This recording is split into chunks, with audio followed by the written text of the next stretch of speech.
Ok, tema, ética cristiana.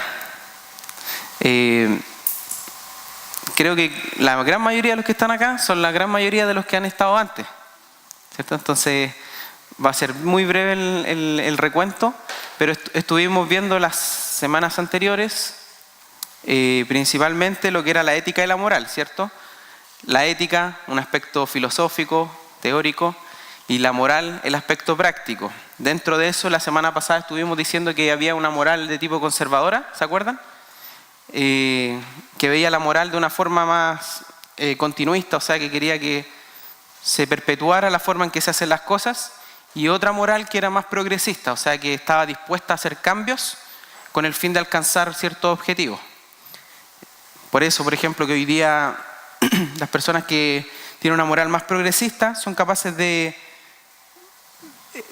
cambiar ciertos modelos súper arraigados en nuestra cultura, lo están cuestionando porque ellos creen que es una forma de aportar a la sociedad. O sea, muchas veces no nos damos cuenta, pero cuando alguien aboga, por ejemplo, en pro del matrimonio igualitario, no lo hace tan solo por una razón de que quiere casarse. Hay gente que también apoya el matrimonio igualitario porque dicen que es la mejor manera de convivir como sociedad, de que se respeten ciertos derechos, de que hay gente que no se sienta vulnerada, etc. Entonces son temas bien complejos que los tratamos y son temas que a nosotros nos plantean desafíos como cristianos, de saber enfrentarnos a ese tipo de personas que hoy día tienen una moral mucho más progresista. Vimos también la semana pasada que teníamos 4 guías morales importantes dentro de nuestra vida como cristianos, que la primera era el interior, ¿cierto? O la experiencia personal de cada uno. La segunda era la tradición de la iglesia, lo que tanto la historia como el pensamiento de los cristianos que han estado a través de la historia. La ley natural o la razón, que se manifiesta, por ejemplo, en todos los avances científicos, en los avances de las ciencias tanto naturales como sociales.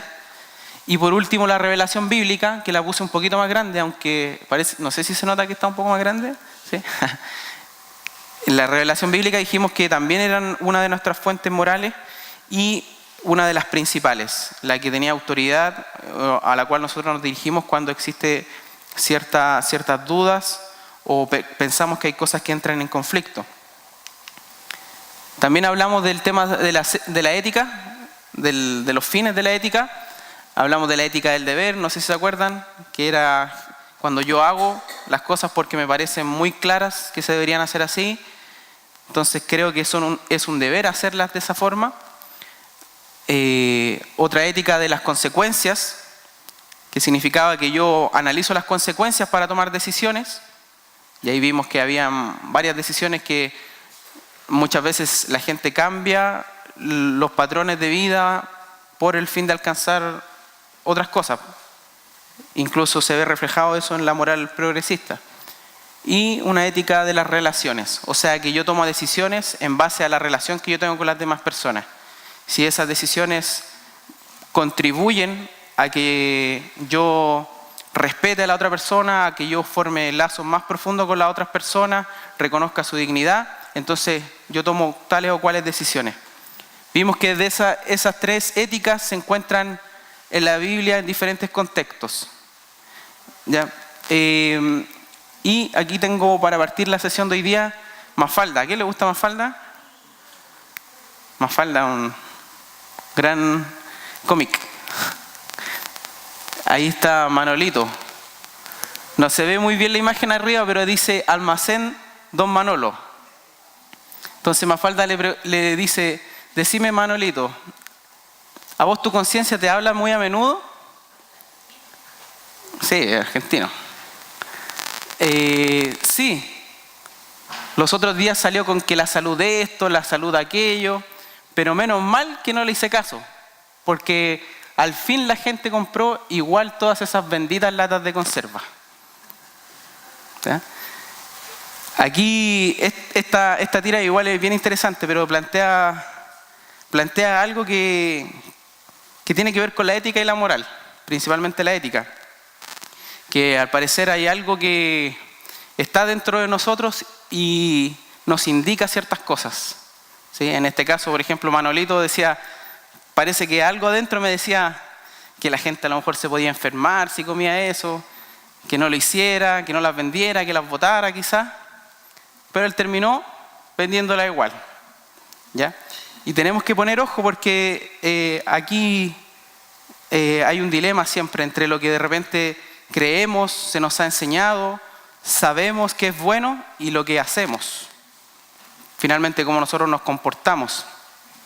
Y vamos a ver que la ética cristiana, que vamos a definirla en esta mañana, tiene algo muy importante que decir al respecto.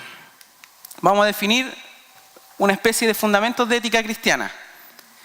La ética cristiana, como es cristiana, ¿sí?, está muy informada o está muy influenciada por lo que es la teología, ¿ya?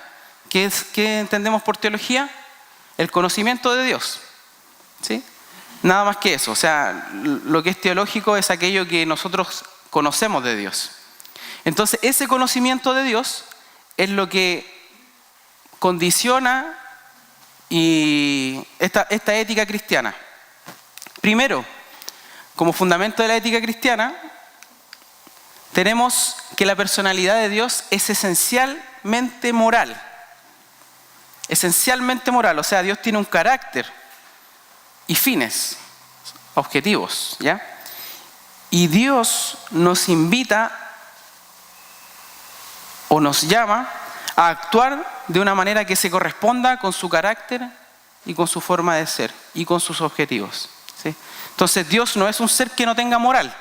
Eso es lo primero que el cristianismo nos dice. Dios no es alguien que no ha definido lo bueno y lo malo o que le dé lo mismo a todas las cosas, sino que Dios sí sabe lo que es bueno y sabe lo que es malo. Y de hecho, Él lo define, ¿sí? Algo muy interesante aquí es que se dice que Dios es ley para sí mismo. ¿Han escuchado eso, no? ¿Dios tiene ley o no? ¿Tiene una ley? ¿Dios cumple una ley? Es interesante esa pregunta. ¿Saben qué? Si Dios tuviera una ley que Él tuviera que obedecer, esa ley estaría por sobre Él, ¿cierto? Entonces, en cierto aspecto, Dios es ley para sí mismo. O sea, el carácter de Dios define lo que es bueno y lo que es malo. Dios no tiene una ley externa a la que obedecer. Dios no le obedece a nadie. Dios es de una forma y todo cuanto depende de Él está condicionado por su carácter. O sea, no es que Dios dice, oye, no mientas porque hay una ley que dice no mentir, sino que Dios es santo, verdadero, ama la verdad y por tanto la mentira es mala, ¿sí? Dios no le rinde cuentas a nadie. Su propio carácter es ley para todas las personas y para su creación. ¿Se entiende? Entonces igual es interesante porque ahí vemos que a diferencia, nosotros somos muy diferentes a Dios. Nosotros estamos regidos por su carácter. En cambio, Dios es solamente. Y nosotros nos adecuamos a Él. Nosotros somos quienes nos alineamos con Él. Entonces, por eso decimos que la personalidad de Dios es esencialmente moral. Y a través de esa personalidad, Él nos invita o nos llama a actuar de una manera que se corresponda con su carácter, ¿cierto? ¿Se acuerdan que en el Antiguo Testamento Dios le dijo al pueblo de Israel, sed santos porque yo soy santo, ¿cierto? O en otra parte también en Levítico le dice, yo soy santo, por tanto ustedes se santificarán, ¿sí? Porque Dios tiene una forma de ser y lo que en otras palabras le estaba diciendo Dios al pueblo de Israel, le estaba diciendo, yo soy de esta forma y ustedes sean de la misma forma. Y ese tema se retoma mucho en el Nuevo Testamento. De hecho dice que en Efesios, por ejemplo, que Pablo nos invita a ser imitadores de Dios, como hijos amados, ¿cierto? O sea, nosotros debemos siempre estar en línea con lo que Dios es. Nuestro objetivo como seres humanos o como cristianos debiera ser asemejarnos a Dios. Y si se dan cuenta, esto es un tema que la Biblia trata de manera transversal, porque finalmente, ¿quién es Jesucristo? El Hijo de Dios, ¿cierto? ¿Y qué hizo Jesucristo? Se asemejó en todo a su Padre, ¿o no? O sea, dice la Biblia en Hebreos que Él era la imagen viva del Dios invisible, ¿cierto? Este Dios que no podemos ver, Jesús lo hizo visible a través de su forma de ser, a través de sus actos, a través de su persona. Ese debería ser también nuestro objetivo. En segundo lugar, entonces ya tenemos en primer lugar la personalidad de Dios, entonces es esencialmente moral. Segundo, el ser humano ha sido creado libre y tiene responsabilidad moral. Otra pregunta capciosa. ¿El ser humano es esencialmente malo o esencialmente bueno? Es una pregunta capciosa, ¿ven? ¿El ser humano es esencialmente malo o esencialmente bueno? ¿Malo? El ser humano, ahora quiero desenrollar este tema, el ser humano es esencialmente bueno, ¿ya? Pero él está corrupto, su voluntad está corrompida, pero el ser humano en esencia es bueno porque es creación de Dios, porta la imagen de Dios, pero corrompida, ¿sí? Entonces, es interesante trazar bien estos temas, trazarlos bien, porque que el ser humano sea pecador no quiere decir que el ser humano es una basura. Que el ser humano esté inclinado a lo malo no quiere decir que el ser humano no valga nada. De hecho, el ser humano tiene un gran valor para Dios, al punto que decidió rescatarlo.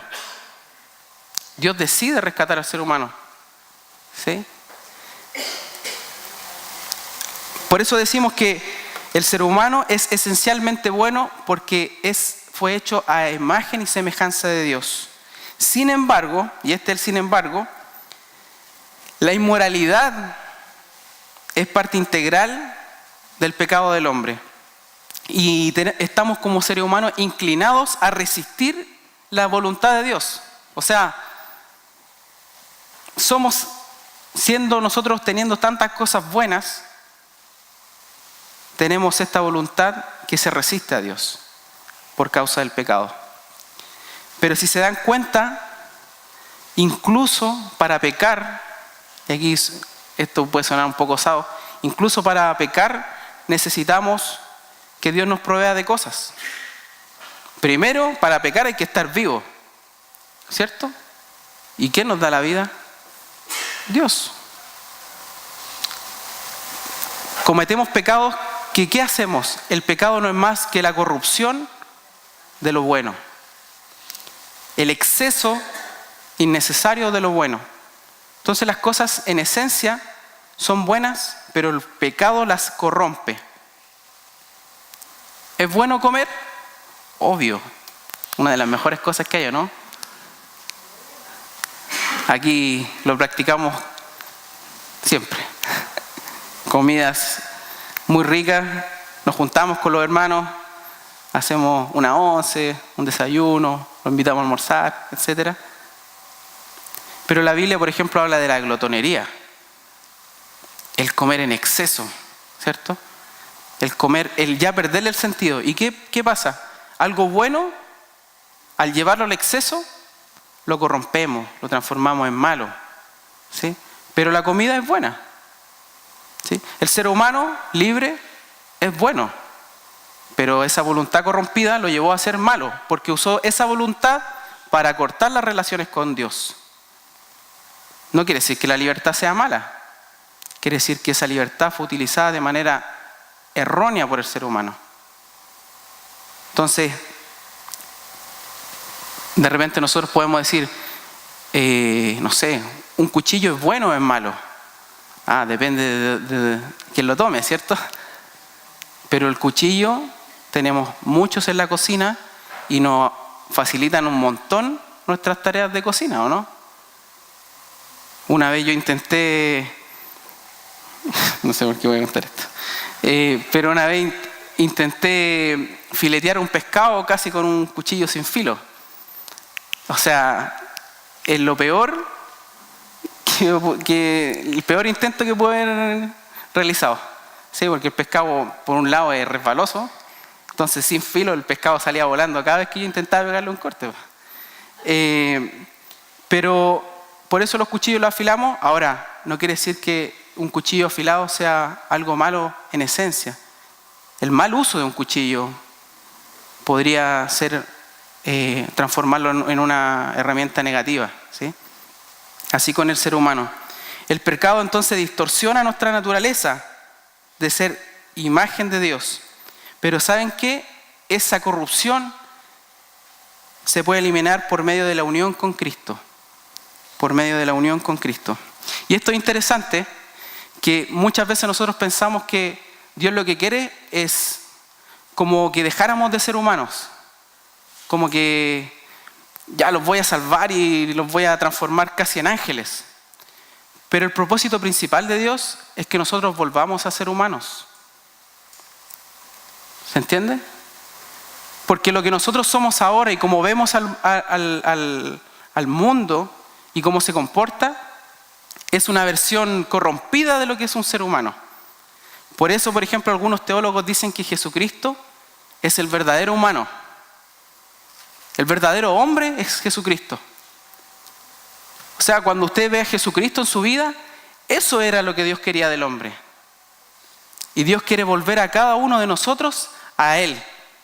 Que nosotros podamos ser verdaderamente humanos, podamos ser verdaderamente hombres y mujeres verdaderas, según creados a los propósitos de Dios. Y ese tema se retoma, por ejemplo, en Efesios, donde dice que prácticamente lo que está haciendo Dios es una nueva humanidad. Nosotros somos parte de esa nueva humanidad, que reflejamos los valores que Dios quiso que el hombre desde un principio tuviera.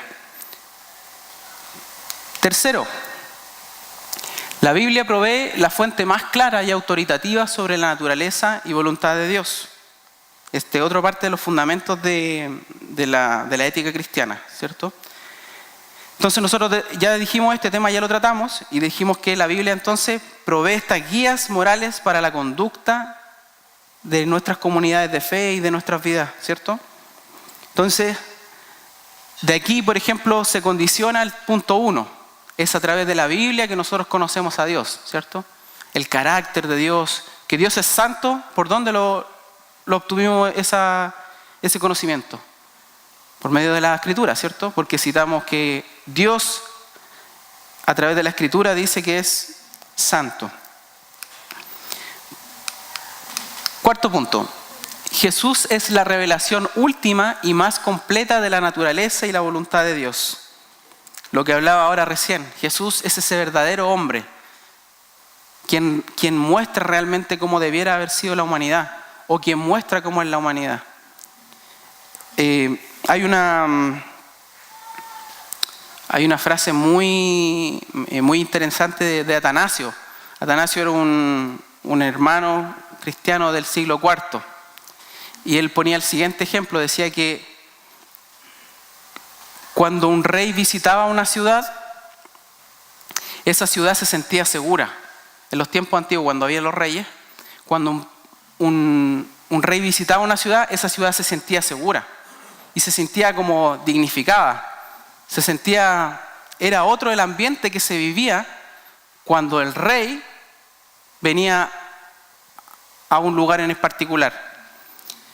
Y él decía que así Dios, al habitar o al hacerse hombre,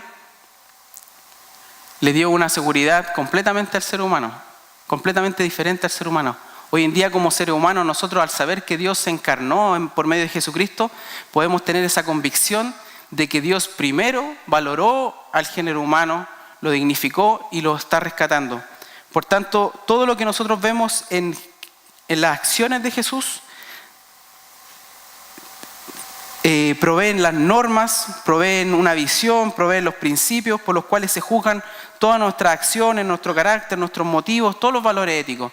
Entonces la vida de Jesús es fundamental para la ética cristiana. A través de ella nosotros analizamos nuestra conducta, nuestro carácter, etc. Quinto, la vida cristiana tiene una dimensión ética inevitable. Aquí me equivoqué al escribirlo.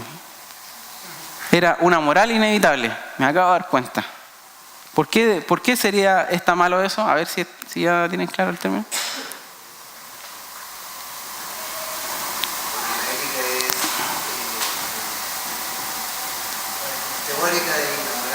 Es práctica.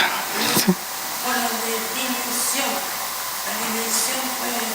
Exacto, ¿cierto? Tanto como lo que decía nuestro hermano Juan Carlos, que la ética era lo teórico y la moral era lo práctico, porque esa es la otra dimensión, la práctica, ¿cierto? Entonces aquí yo me equivoqué, para que lo corrijan ahí, lo photoshopen en el video. La vida cristiana tiene una dimensión moral inevitable. ¿Qué quiere decir esto? Que que convertirse al cristianismo significa, entre otras cosas, un compromiso moral. O sea, si uno es cristiano, adopta inevitablemente un compromiso moral. Cuando uno se compromete con Jesús, esto conlleva que nuestras acciones y nuestras actitudes deben exhibir de manera pública y externa lo que yo digo creer internamente. Entonces, parte de la ética cristiana dice, aquí, quien es cristiano debe demostrar que es cristiano. O sea, inevitablemente hay un aspecto práctico.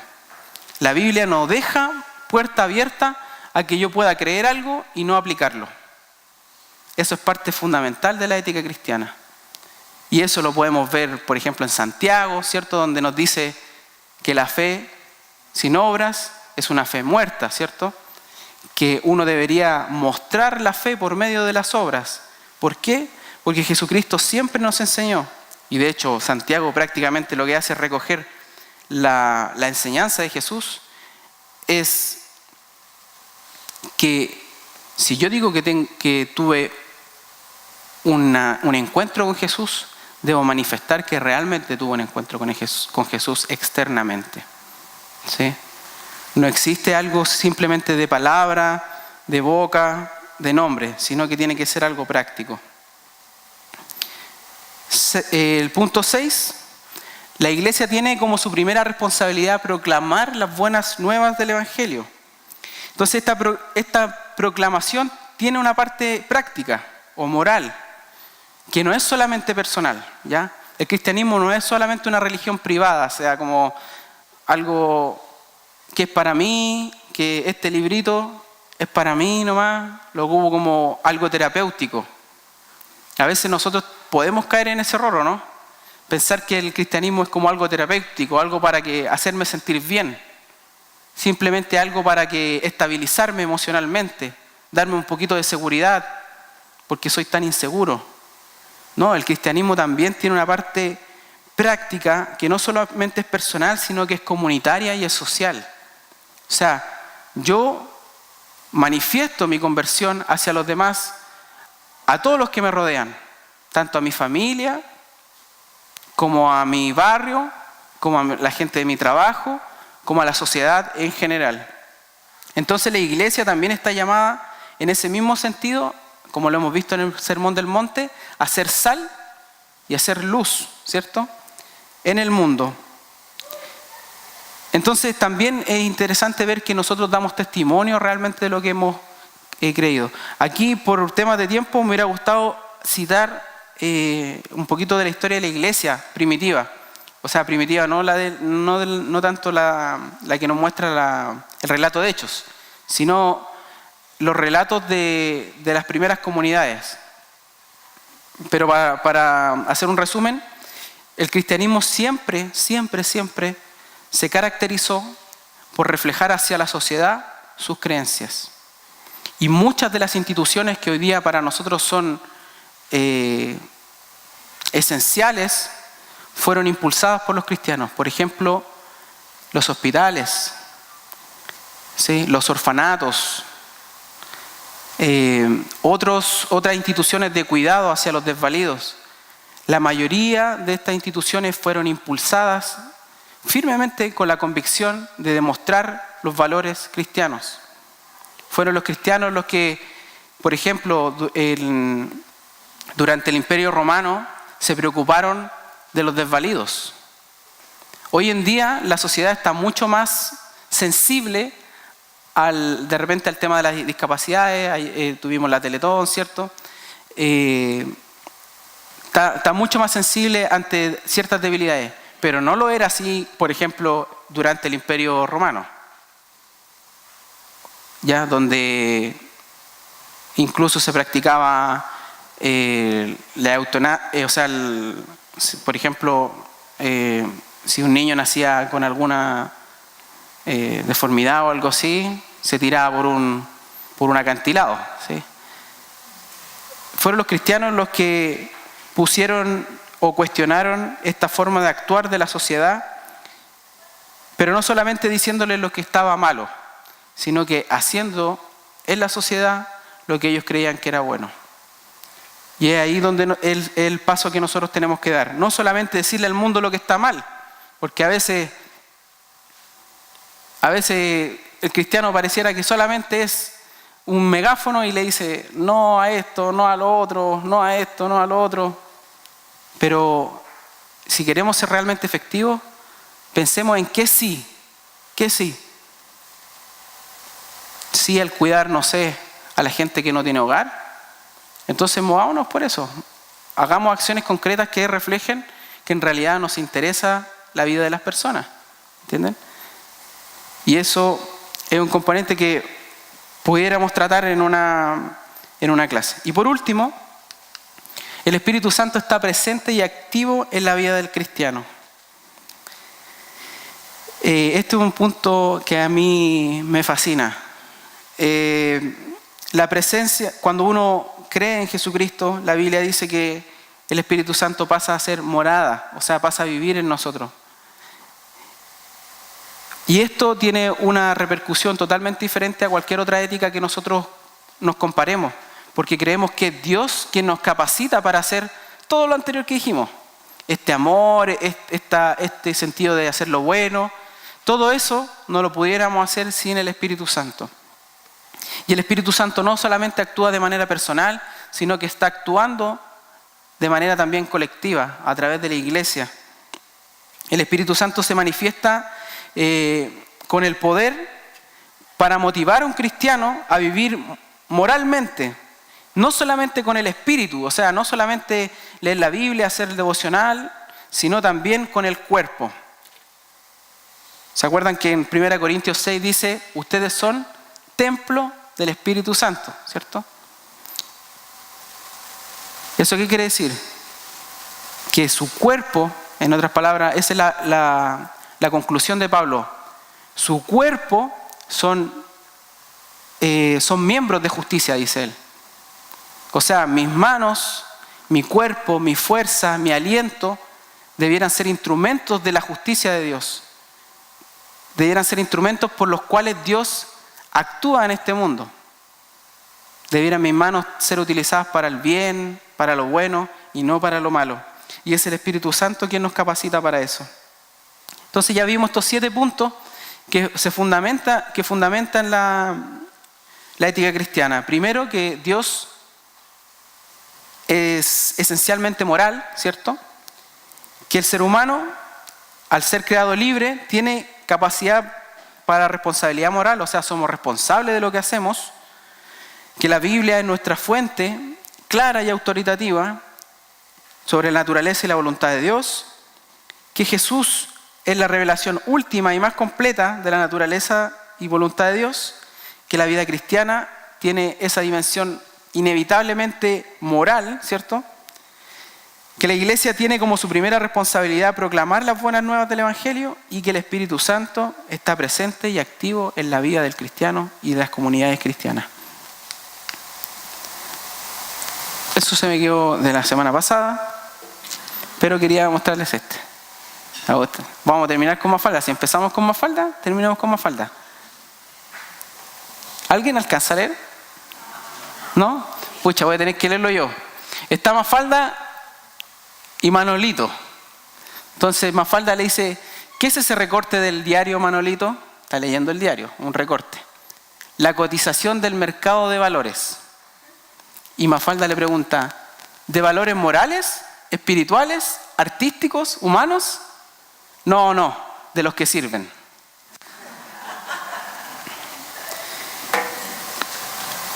La ética cristiana nos va a llevar a poder analizar los sistemas éticos que hoy día rigen el mundo. Si nosotros analizáramos este mundo, nos daríamos cuenta que hoy día una de las éticas predominantes es la ética, por ejemplo, del mercado.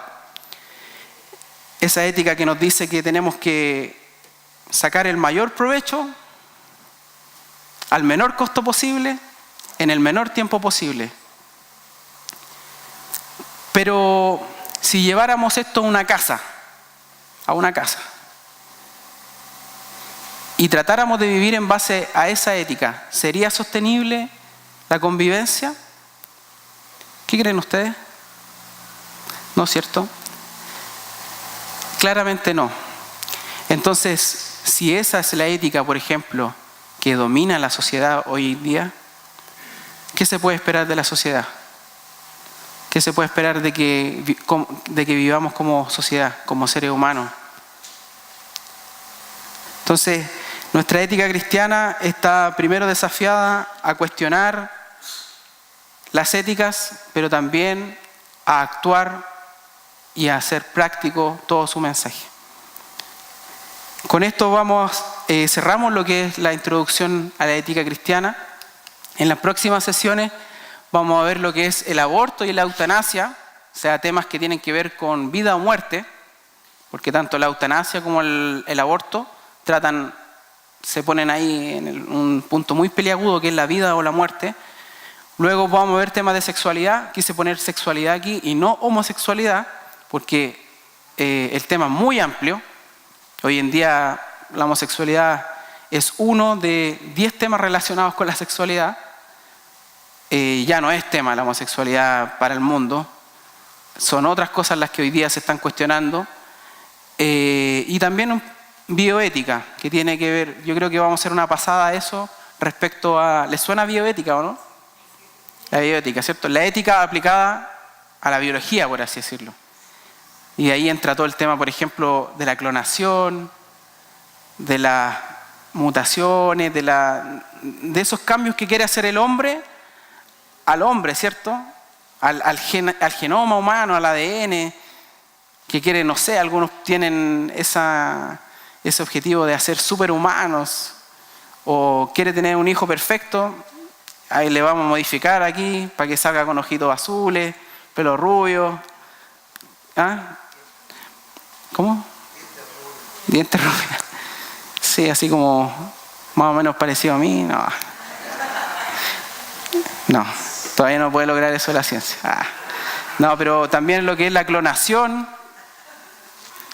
La clonación, un tema también, que hoy día hay laboratorios, hay gente dedicada 100% todo el tiempo de su trabajo a eso, investigando, haciendo trabajo de ese tipo. Y ahí vamos a ver qué podría decir la ética cristiana sobre la bioética.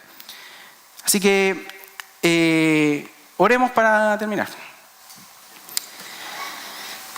Señor, te agradecemos porque tú nos has dado pautas, nos has dado tu palabra, nos has enviado a tu Hijo, nos has dado tu Espíritu Santo. Estamos llenos, Señor, de herramientas, Señor. Estamos llenos, Señor, también no solamente de información, sino también de tu presencia. Es tu presencia, Señor, la que a nosotros nos motiva, Dios mío. Yo sé que ni siquiera a lo mejor podría tú habernos pasado un manual de comportamiento, pero has hecho más que eso, Señor. Te has puesto con nosotros, estás viviendo con nosotros, nos acompañas, Señor. Has dicho que vas a estar con nosotros todos los días hasta el fin del mundo, Señor. Y es tu presencia la que hoy día, Señor, queremos tomar conciencia de ella, saber que tú caminas con nosotros en este camino que es nuestra vida, que caminas con nosotros como iglesia y que estás con nosotros, Señor. Queremos no solamente poner nuestras ideas y nuestros proyectos y nuestros planes, sino queremos ver tus planes, Señor. Queremos verte a ti actuando con los demás. Queremos aprender de ti tratando con los demás. Porque tú, Señor, eres el único que puede inspirar a todos por igual. Eres el único que puede también avivarnos, Señor, que puede motivarnos, Señor, a vivir de una manera íntegra, de una manera que se corresponda con el carácter de Dios. Te agradecemos por todo esto, Señor, y te pido que tu Espíritu Santo hoy, Señor, nos haga sensible a tu voz para poder recibir tu palabra, Señor, y poder cantarte alabanza, Señor, a ti. En el nombre de Cristo Jesús, amén.